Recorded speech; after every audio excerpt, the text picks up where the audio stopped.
Jesus invites you to follow him. The invitation comes when you read the Bible, hear it preached or taught, or encounter one of his children who tells you of or shows you his truth and love.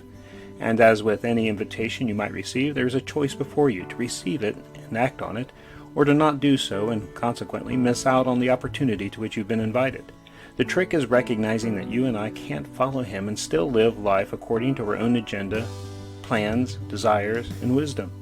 That's the same thing as receiving a party invitation and saying you'll come and yet refusing to leave the party you're in. Luke chapter 9 verses 57 through 62 tell us that as they were going along the road, someone said to Jesus, "I'll follow you wherever you go." And Jesus said to him, "Foxes have holes, birds of the air have nests, but the Son of Man has nowhere to lay his head." And to another he said, "Follow me." But he said, "Lord, let me first go and bury my father." And Jesus said to him, "Leave the dead to bury their own dead, but as for you, go and proclaim the kingdom of God." Yet another said, "I'll follow you, Lord, but let me first say farewell to those at my home."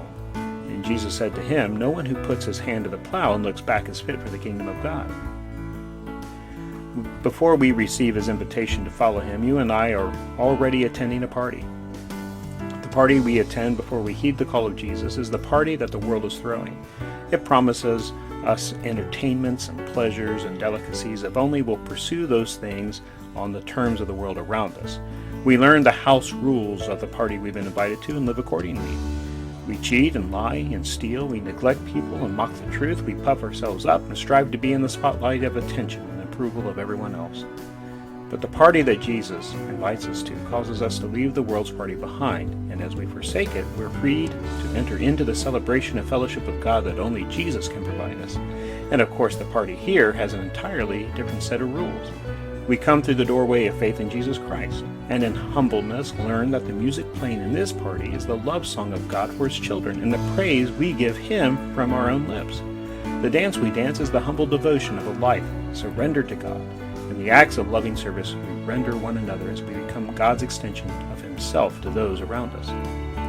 This party God throws is catered with the sweet and savory truths of his word, and the refreshing drink we are given is the sweet fellowship he gives us as we learn the reality of his ongoing presence in our lives.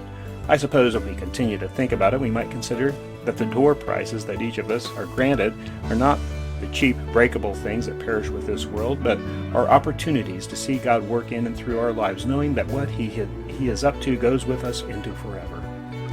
The invitation Jesus sends you is an earnest one. He sincerely desires you to join him.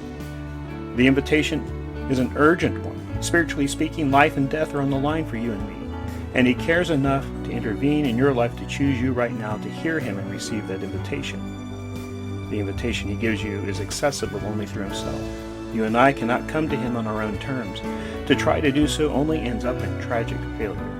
We must come to him through faith, the kind of faith that repents of sin, which is our rebellion against God and refusal to listen and obey him.